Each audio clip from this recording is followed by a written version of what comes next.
안녕하십니까. 소중한 나 무한행보 소나무 시간입니다. 여러분 만나 뵙게 되어서 진심으로 반갑습니다.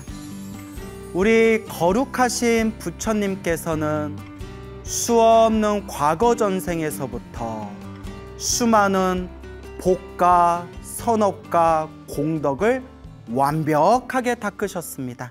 그래서 부처님께서 성불하기 위해서 위로는 완전한 깨달음을 얻고 아래로는 모든 중생을 제도하고자 복과 선업과 모든 공덕을 닦으신 것을 바라밀 공덕을 완성하셨다라고 표현합니다. 바라밀 공덕, 바라밀, 육바라밀 할 때 바라밀입니다. 그래서 부처님께서는 이 6가지 바라밀을 완벽하게 완성하셨다. 그래서 보시, 지계, 인욕, 정진, 선정, 반야 바라밀 6가지 반야, 6가지의 바라밀 공덕을 완벽하게 완성하신 것이 바로 우리 부처님의 공덕입니다. 그래서 부처님께서는 위로는 완전한 깨달음을 얻으시고 아래로는 모든 중생을 제도하시고자 우주가 3번 생기고 우주가 3번 사라지는 삼아승지 겁 동안 완벽하게 복덕과 지혜와 자비와 신통을 완성하셨다라고 표현을 하는 겁니다. 그래서 우리 불자들이 지극한 마음으로 부처님의 이름을 부르고 거룩하신 보살님들의 이름을 부르고 이 불보살님의 이름을 간절히 부르면 이 온 우주에 꽉 차 있는 그 부처님 공덕의 가피, 그 부처님의 공덕의 에너지를 우리가 듬뿍 받아서 그 가피를 성취할 수 있게 되는 것입니다. 그래서 늘 부처님께서 우리 중생들에게 복을 지어라, 선업을 쌓아라, 공덕을 닦아라 부처님 경전에서 분명히 말씀하셨습니다. 사회에서 바깥 세상에서 잘 먹고 잘 사는 것도 복이 있어야 되고 머리 깎은 수행자가 되어서 좋은 스승 만나고 좋은 도반 만나고 좋은 도량에서 수행할 수 있는 것도 기본적으로 복이 있어야 지혜를 닦을 수가 있다라고 부처님께서 말씀하셨습니다. 그래서 우리 불자들도 이 부처님의 가르침을 잘 받들어서 항상 복을 짓도록, 항상 선업을 쌓도록, 항상 공덕을 닦도록 자꾸 노력해야 됩니다. 그래서 늘 명심해야 됩니다. 중생들 살아가는 모습이 이 사바세계, 이 인간세계, 이 중생들 살아가는 모습이 다 자기 복대로 살아가고 있구나. 그래서 부처님의 가르침을 공부하고 공부할수록 내 형편껏 조금이라도 자꾸 복을 짓도록 노력해야 되고 그리고 자꾸 복을 까먹지 않도록 노력해야 됩니다. 물론 처음에는 잘 안 됩니다. 처음부터 수행이 술술 잘 풀리고 처음부터 복과 선업과 공덕을 잘 닦을 수 있다면 우리는 벌써 다 부처님이 됐을 겁니다. 잘 안 되기 때문에 자꾸 노력하고 습관을 들여야 됩니다. 결국 제가 늘 드리는 말씀이지만 결국 수행도 습관이더라. 복 짓는 것도 습관이더라. 공덕을 닦는 것도 습관입니다. 그러니까 항상 내 형편껏 몸으로 짓건 마음으로 짓건 자꾸 복과 선업과 공덕을 닦아나갈 수 있도록 노력해야 됩니다. 처음부터 한 번에 잘하려고 노력하지 마시고 자꾸 부처님 닮아가기, 부처님을 조금이라도 닮아갈 수 있도록 한 걸음 한 걸음 노력하고 나아가는 것입니다. 석가모니 부처님 당시의 일입니다. 석가모니 부처님 당시에 어느 큰 부자가 있었습니다. 이 큰 부자가 어느 여인과 결혼을 해서 10달 후에 아들을 낳았습니다. 근데 아들이 엄청나게 얼굴이 이쁘고 엄청나게 몸매가 아름다웠다고 합니다. 그렇게 얼굴과 몸이 아름다운 외모를 갖춘 아이를 낳게 됩니다. 그 아이의 이름을 위덕이라고 지었습니다. 위덕. 우리 한문 표현 중에 사람이 아주 멋지고 늠름하게 아주 잘생기고 아주 씩씩하게 생긴 사람을 위덕이 있다. 위라는 것은 겉으로 보이는 것을 위라고 부릅니다. 위. 그래서 위엄이 있다. 위덕이 있다. 겉으로 보여지는 모습이 참 덕스럽다. 덕이 있다. 그래서 위덕이 있다라는 표현을 쓰거든요. 그래서 아이가 너무나 이쁘게 생겼고 너무나 몸매가 아름다웠기 때문에 그 아이의 이름을 위덕이라고 지었다고 합니다. 아이가 무럭무럭 자라서 청년이 됩니다. 청년이 되어서도 아름다운 외모와 그리고 아주 착하고 순하고 좋은 성품을 가졌다고 합니다.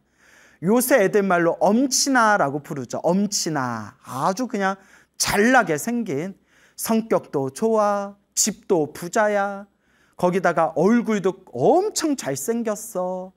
한마디로 전생에 복을 많이 지은 아이입니다. 이 젊은 청년이 된 이 위덕이 어느 날 길을 가다가 부처님을 마주치게 됩니다. 거룩하고 위대하신 부처님의 모습을 보면서 부처님께 절을 올리고 부처님께 법을 청하게 됩니다. 부처님의 법문을 듣고 이 위덕이란 청년이 거룩한 우리 부처님의 설법을 듣고 마음에서 크나큰 기쁨과 희열을 느끼게 됩니다. 그리고 부처님께 머리 깎고 출가해서 부처님의 제자인 비구 스님이 되고자 이제 서원을 세우게 됩니다. 부처님께 찾아가서 부처님께 절을 올리고 부처님의 출가 제자가 되고자 하옵니다. 저는 비구가 되고자 하옵니다. 라고 서가모니 부처님께 청을 올립니다. 그때 서가모니 부처님께서 위덕을 향해서 이렇게 이야기합니다. 잘 왔노라 비구여.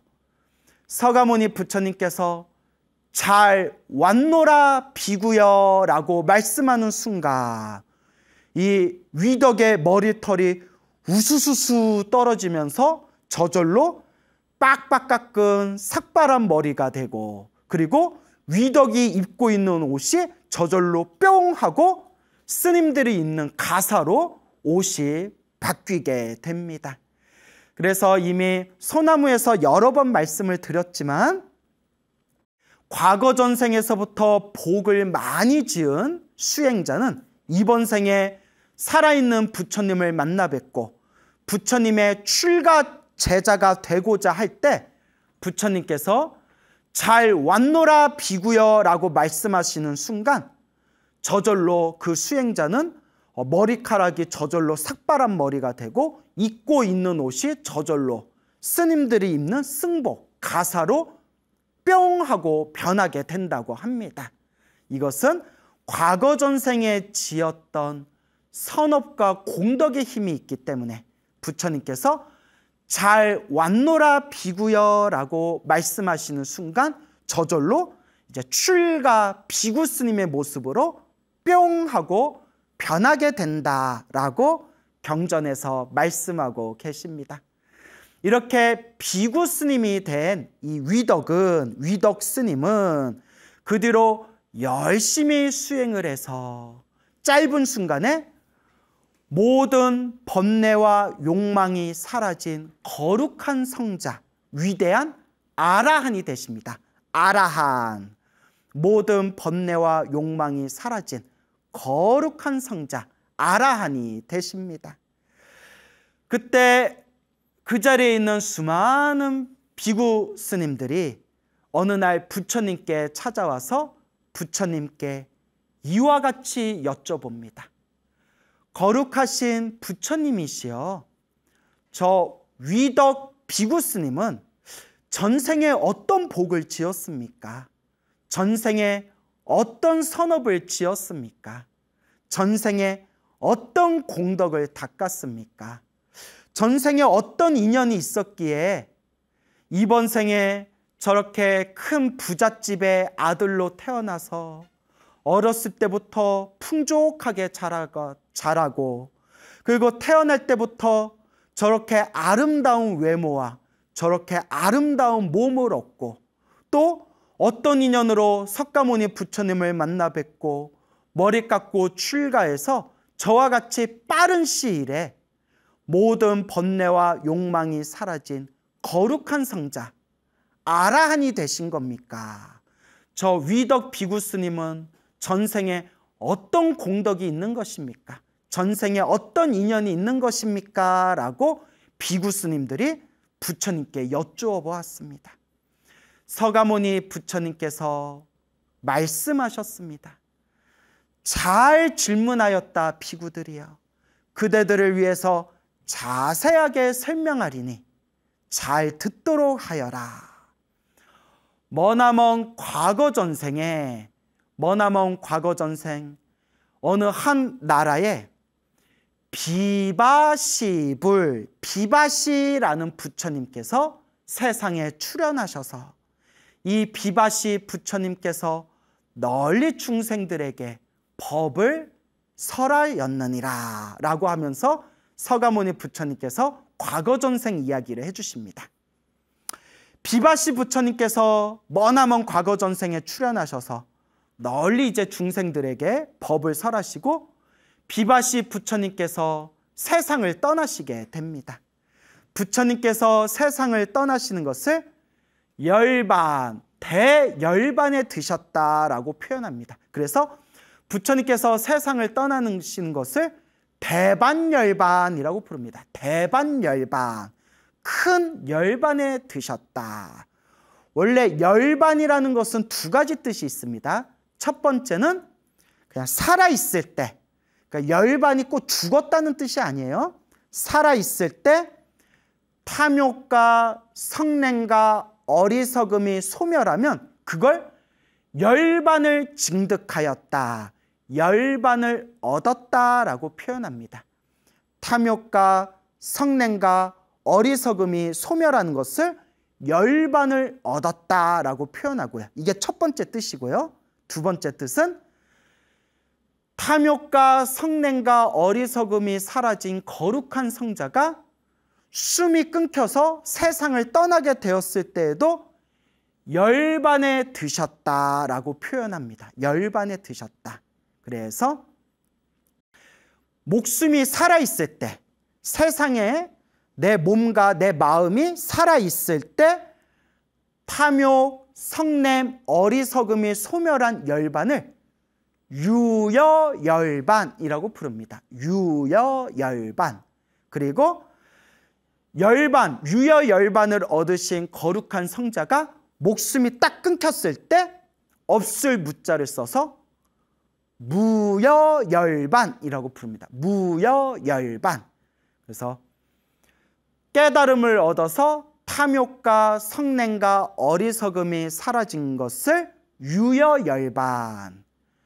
유여열반을 얻으신 거룩한 성자가 세상을 떠나시는 것을 무여열반.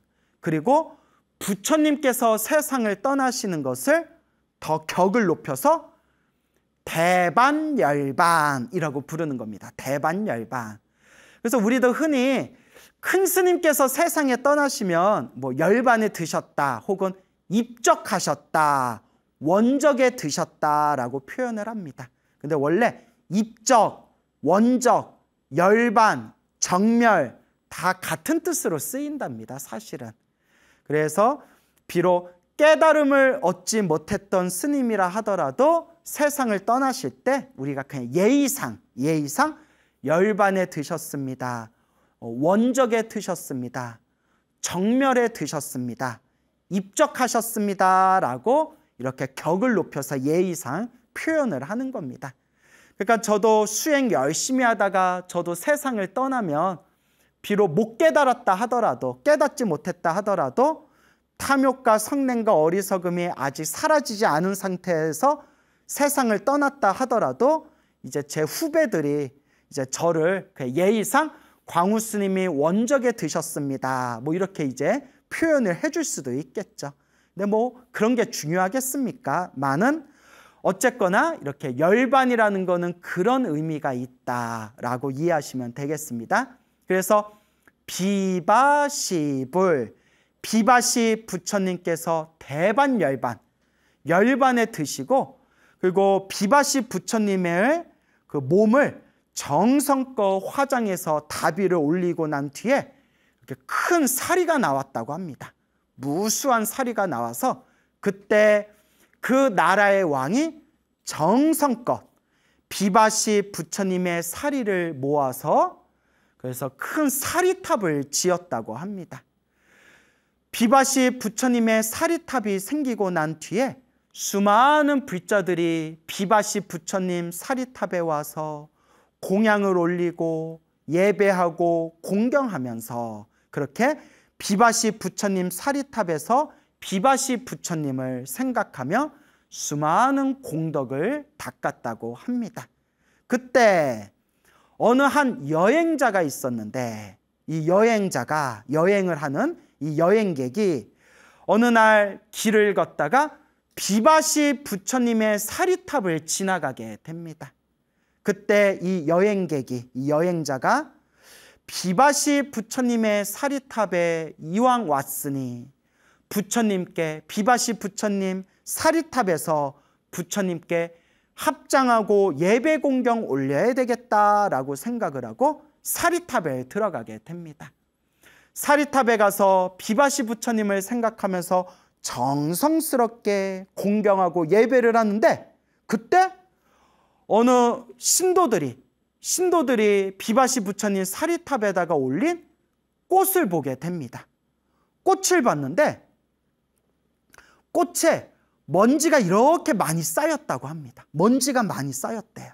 그때 그 여행객이 부처님께 올린 사리탑에, 부처님의 사리탑에 올린 저 꽃들에 먼지가 많이 쌓였구나 해서 정성스럽게 그 꽃들의 위에 쌓여있는 먼지를 정성스럽게 이렇게 잘 털었다고 합니다.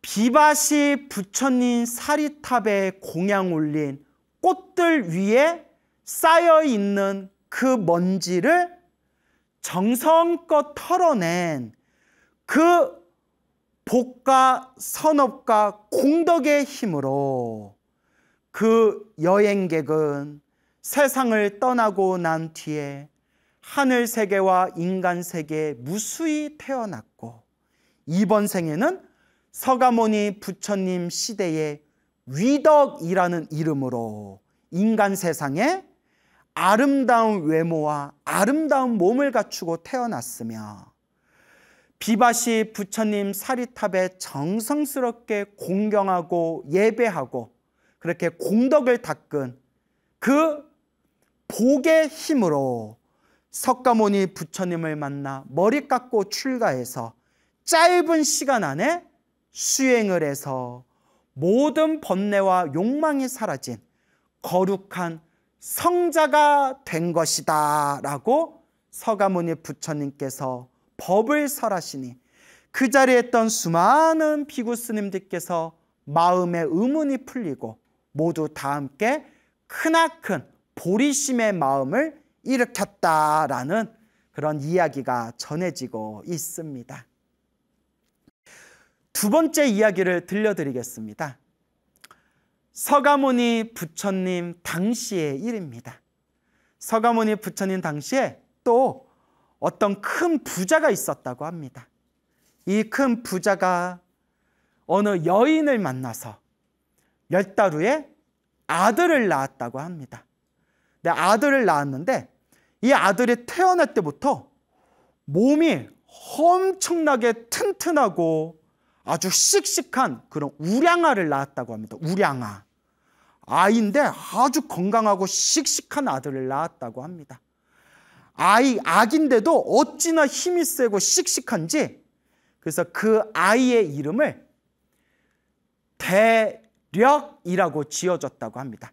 큰 대자에다 힘력자, 큰 힘을 갖추었다. 이 아이가 무럭무럭 자라나게 됩니다. 그리고 젊은 청년이 됩니다.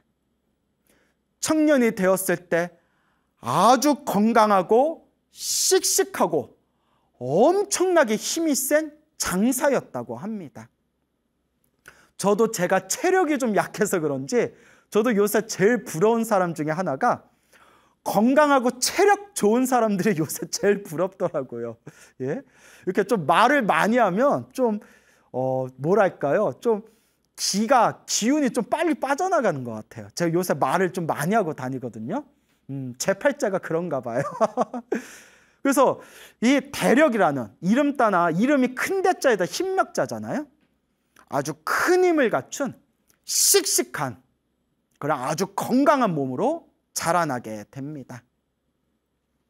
이 대력이라는 이 젊은이가 어느 날 길을 걷다가 우리 거룩한 부처님, 서가모니 부처님을 만나 뵙게 됩니다. 거룩한 서가모니 부처님의 모습을 보고 부처님의 발 아래 앉아 서가모니 부처님의 법을 청해 듣게 됩니다. 서가모니 부처님의 법문을 듣고 이 대력이라는 젊은이가 마음에 크나큰 기쁨과 즐거움과 희열을 느끼게 됩니다. 거룩하신 부처님, 저는 부처님 아래 부처님의 제자가 되고자 하옵니다. 머리 깎고 출가해서 저 또한 비구가 되고자 하옵니다. 허락하여 주시옵소서. 그때 서가모니 부처님께서 대력을 향해서 이와 같이 말씀하십니다. 잘 왔노라 비구여 라고 말씀하시는 순간 이 대력이라는 이 청년의 머리카락이 우수수수수 떨어지면서 저절로 삭발한 머리가 되었고, 입고 있는 옷은 저절로 스님들이 입고 있는 승복, 가사의 모습으로 뿅 하고 변하면서 삭발하고 가사를 입은 비구 스님의 모습으로 저절로 변화되었다고 합니다. 이 대력, 이제는 스님이 된 거죠. 이 대력 비구 스님은 부처님 아래 열심히 수행해서 짧은 시일 안에 모든 번뇌와 욕망이 사라진 거룩한 성자가 됩니다. 바로 아라한이 됩니다. 이렇게 거룩한 성자 아라한이 된 이 대력 비구 스님을 향해서 수많은 다른 비구 스님들이 부처님께 찾아와 부처님께 질문을 올립니다.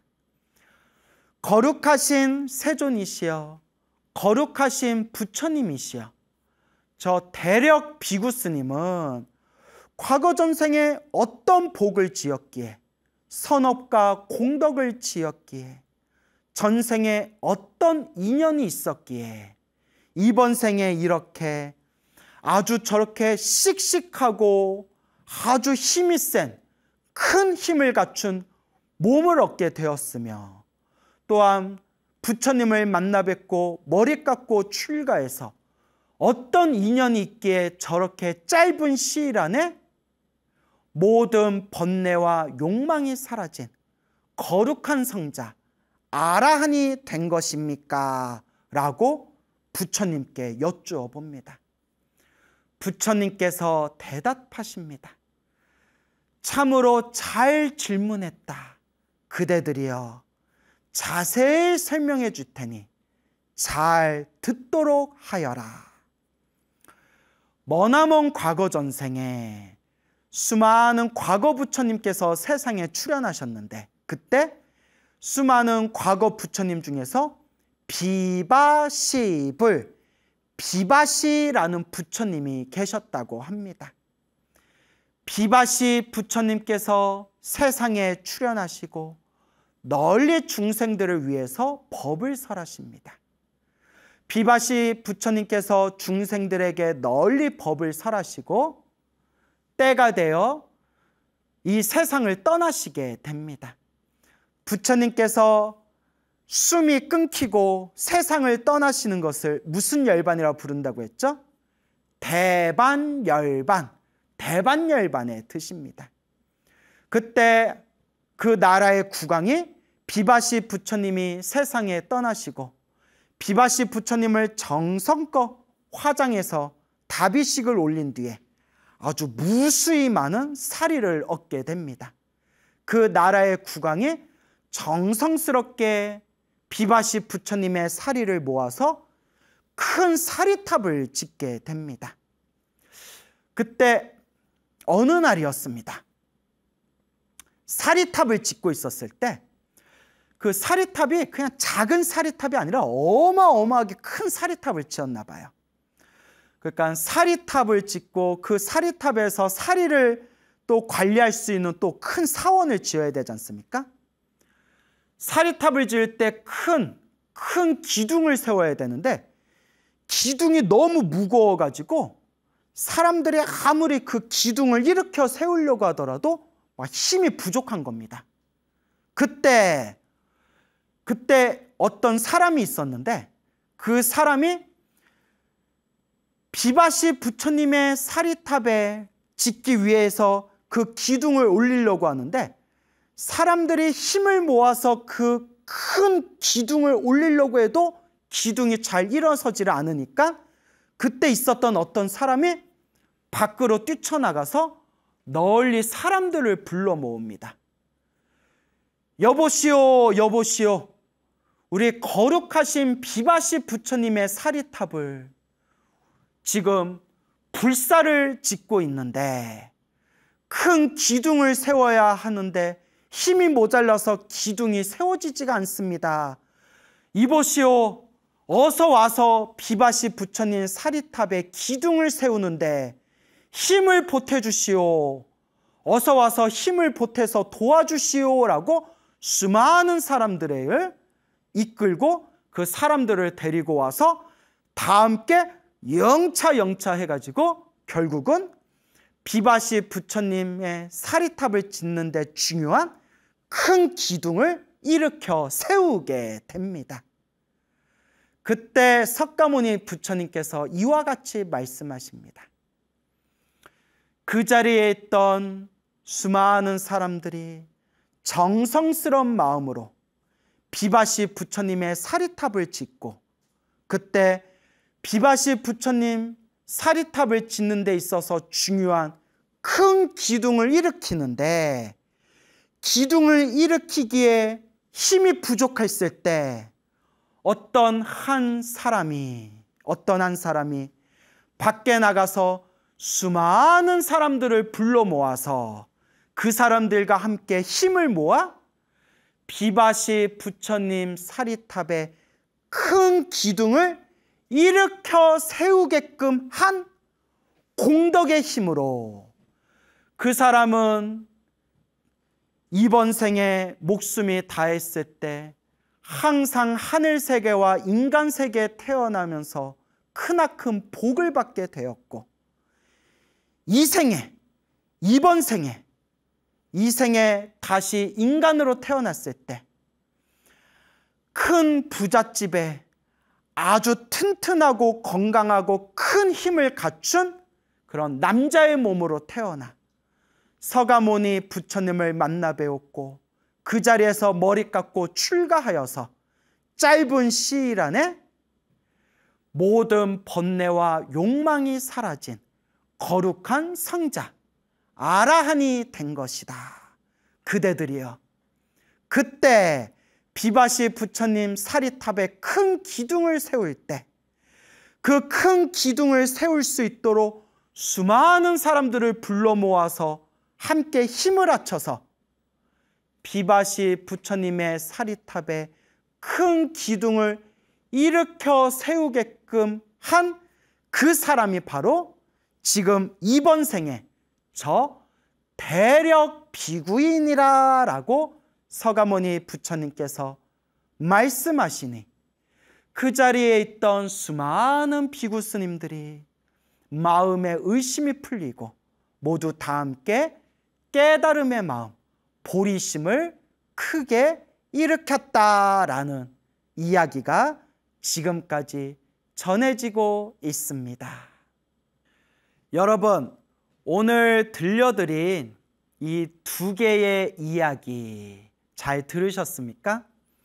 첫 번째 이야기는 아름다운 얼굴과 아름다운 몸을 갖고 태어나 부처님의 제자가 되어 아라한이 된 위덕 스님의 이야기를 들려드렸고, 그 다음에 두 번째 이야기는 크나큰 건강하고 튼튼하고 큰 힘을 갖추고 태어나 서가모니 부처님을 만나 출가 제자 비구 스님이 되어 아라한이 된 대력 비구 스님의 이야기를 전해드렸습니다. 이와 같이 이번 생에 스스로 갖추게 된, 스스로 타고난 그 능력과 그 복이라는 것은 결국 자기가 지은 선업의 결과입니다. 부처님께서도 경전에서 분명히 말씀하셨고 수많은 큰 스님들께서 항상 말씀하신 법문이 있습니다.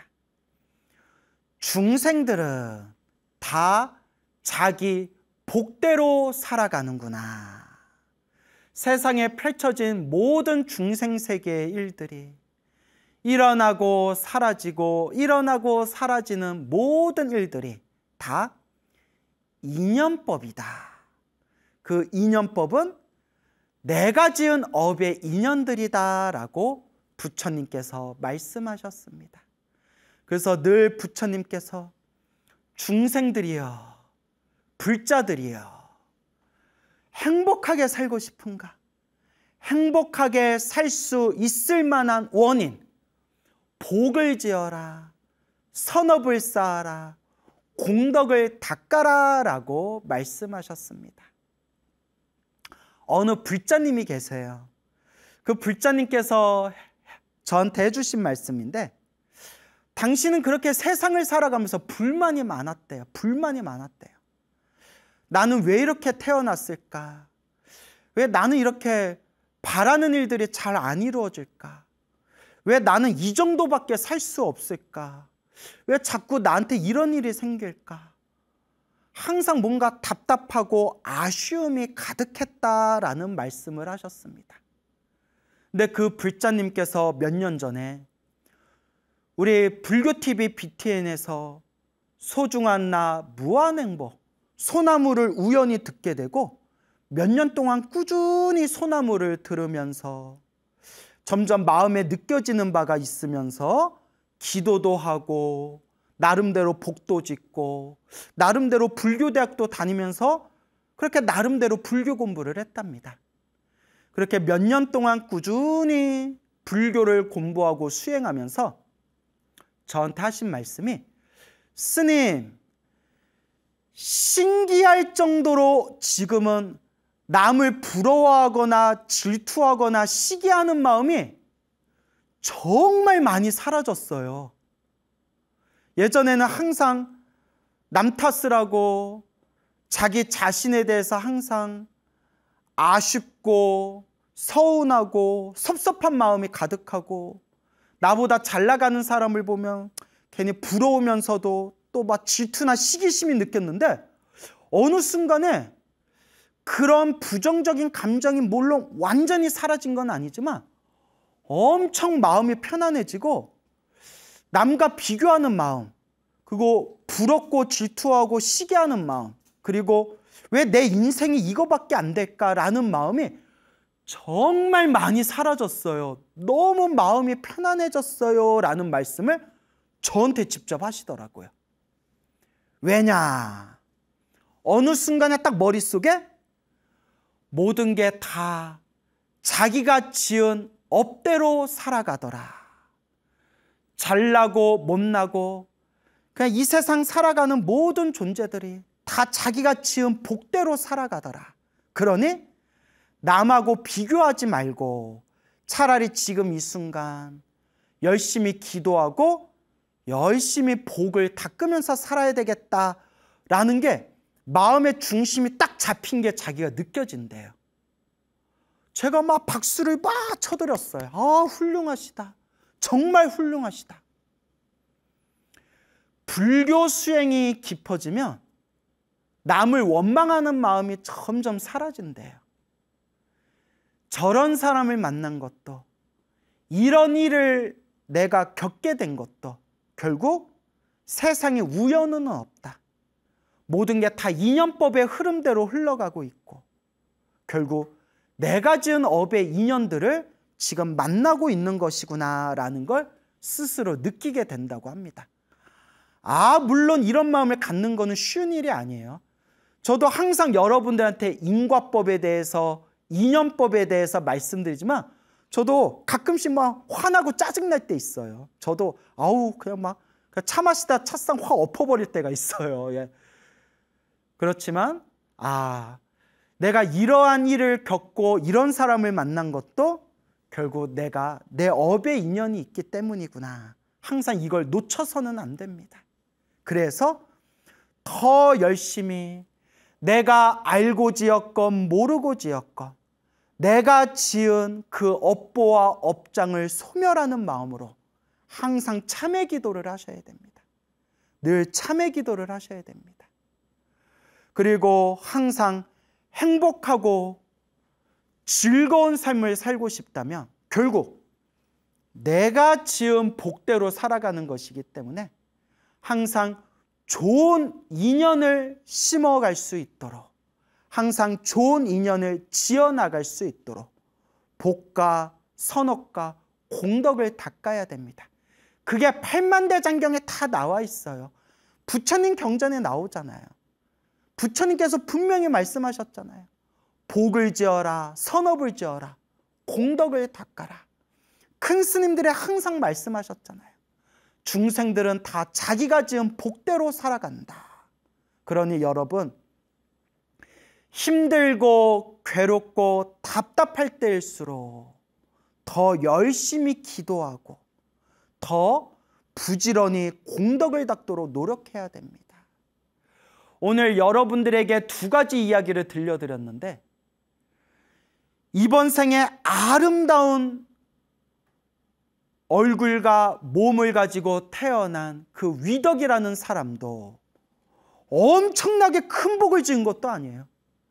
부처님 사리탑에 갔을 때 누군가 올려놓은 그 꽃에, 그 꽃 위에 쌓여있는 먼지를 부처님을 공경하는 마음으로 그 먼지를 털어낸 그 공덕만으로도 저렇게 아름다운 몸을 얻게 되었고, 이번 생에 건강하고 튼튼하고 큰 힘을 갖춘 사람도 뭐 엄청나게 큰 복을 지은 게 아니라 과거 전생에 비바시 부처님의 사리탑에 큰 기둥을 올릴 때 사람들의 힘이 부족해서 기둥이 잘 안 올라가니까 밖에 뛰쳐나가서 여러분 부처님 사리탑에 기둥을 올리는데 와서 좀 힘을 보태주십시오 라고 사람들을 불러 모아서 그 기둥 한번 올린 그 공덕의 힘으로 이번 생에 저렇게 건강하고 튼튼하고 큰 힘을 갖춘 몸으로 태어나게 되었구나. 우리 불자들이 절에 다니면서 얼마나 복을 많이 짓습니까? 부처님께 절 한 번을 올려도, 부처님께 정성스럽게 합장 한 번 올려도 큰 복이 쌓이게 되고, 부처님을 향해서 염불을 하거나 부처님의 거룩한 불상의 모습을 보고 그 부처님을 찬탄하는 마음을 일으키기만 하더라도 큰 공덕이 쌓인다고 했고, 부처님의 도량, 부처님의 법당과 도량을 떨어져 있는 휴지와 쓰레기 하나만 주워도 큰 공덕을 받는다고 했고, 우리가 부처님께 꽃을 올리거나 쌀을 올리거나 초를 올리거나 등을 올리거나 떡을 올리거나 이렇게 공양을 올린 것만 하더라도 엄청난 복이 쌓인다고 했습니다. 우리 불자들이 수십 년 동안 절에 다니면서 기도하고 공양 올리고 복과 선업과 공덕을 닦았으니 얼마나 많은 복이 쌓였겠습니까? 그런데 문제는 우리 중생들은 잘한 것만 생각해요. 우리 중생들은 복 지은 것만 생각해요. 하지만 알게 모르게 몸과 말과 생각으로 절에 다니면서 복을 까먹은 것도 한없이 많더라. 솔직히 우리 절에 다니면서 주변에 보면 복 까먹은 거 얼마나 많아요. 입으로 복 까먹고 몸으로 복 까먹고 생각으로 복 까먹고. 그러니까 우리 중생들은 복을 지은 것만 생각하지만 우리 중생들의 번뇌와 망상이 가득해서 절에 열심히 다니지만 알게 모르게 복 까먹은 것도 많더라.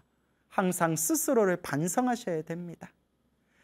여러분, 이번 생 사람으로 태어나 부처님 법을 만났으니 이 얼마나 기쁘고 아름다운 일입니까? 내가 알고 지었건 모르고 지었건 내가 복을 까먹은 것들이 있다면 정성스러운 마음으로 부처님께 염불하고 기도하고 절을 올리면서 내 업장을 하나하나 꾸준히 소멸해 가야 하고, 그리고 내 형편껏 내 형편에 되는 대로만큼만이라도 항상 복을 짓고 선업을 짓고 공덕을 닦도록 꾸준히 노력하면서 복 짓는 불자, 선업을 쌓는 불자, 공덕을 닦는 불자가 되어야 할 것입니다. 여러분, 행복해지고 싶습니까? 행복한 삶을 창조하고 싶습니까? 복을 지으십시오. 선업을 쌓으십시오. 공덕을 닦으십시오. 복과 선업과 공덕의 힘이 우리를 진정한 행복의 길로 이끌어 줄 것입니다. 여러분, 성불하십시오.